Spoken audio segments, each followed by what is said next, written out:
I'm Lisa Raleigh, and this is your wake-up call.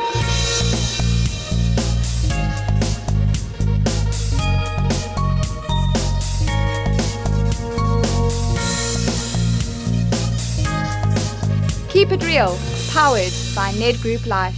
Let's make it happen. Today, Keep It Real is with the team from Re, an environmental solutions company. Tedek, tell us about Re and why you're so passionate about the environment. Re is an environmental solutions business. We've been in existence for 22 years, and we decided to do something proactive to raise awareness of environmental issues in South Africa, which is why we got involved with Durban Solid Waste in terms of this materials recovery facility.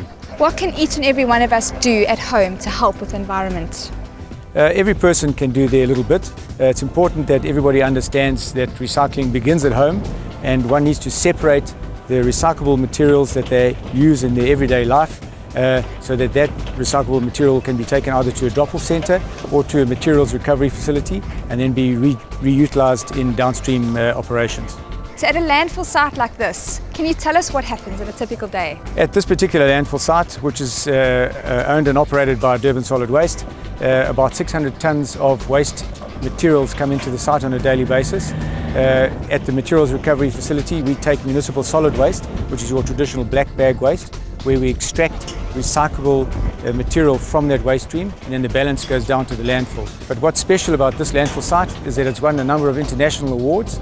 It's a conservancy, internationally renowned conservancy, and it also has a landfill gas to energy project, which is a 1 megawatt plant, which is registered under the CDM mechanism, and that is a first in South Africa. And, this particular plant takes methane gas from the landfill and it generates power. Can you tell us what happens from the time that the trucks dump the waste to the time that it lands up in the landfill? We divert trucks carrying municipal solid waste. Once they come over the weighbridge, they come to our materials recovery facility. That waste is then dumped in a holding area. It is then loaded by a front-end loader into a hopper. It goes up onto a picking belt where all the large items which can't go through a bag breaker are extracted, and certain other items like glass, which are damaging to a picking belt, are removed. Once that waste is removed, the balance goes through a bag breaker, which then goes onto a picking line where we pick HD, which is plastic, we pick PET, which is another type of plastic, we pick HL1, which is paper, we pick cardboard, and it's dropped from the picking belt into cages. It then goes through a trommel where all the fine organics fall through holes in a rotating trommel onto a secondary line, and then the balance of that waste passes through the trommel onto a final picking belt where all the balance of products are picked, okay, and then goes through to a residue line into a bin, and then is taken down to the landfill.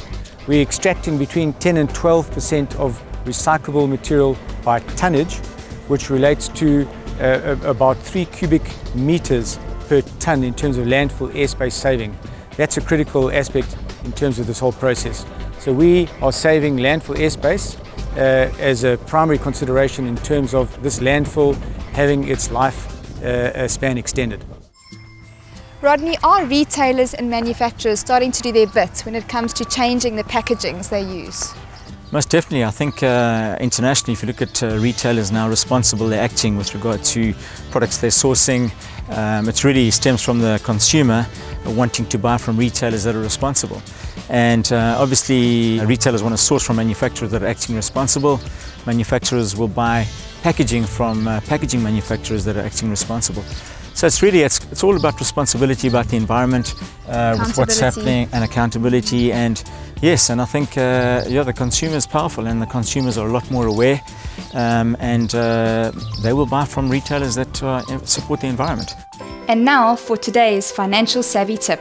It is very important to know how living benefits protection works. Critical illness products are designed to provide a lump sum, depending upon the type of illness that you have been diagnosed with. Don't forget to log onto our website, keepitreal.co.za, with a chance to win amazing daily and weekly prizes. Each one of us has a responsibility to find sustainable solutions to our environment, and it's time to take that role seriously. This is Lisa Raleigh from Keep It Real. See you tomorrow.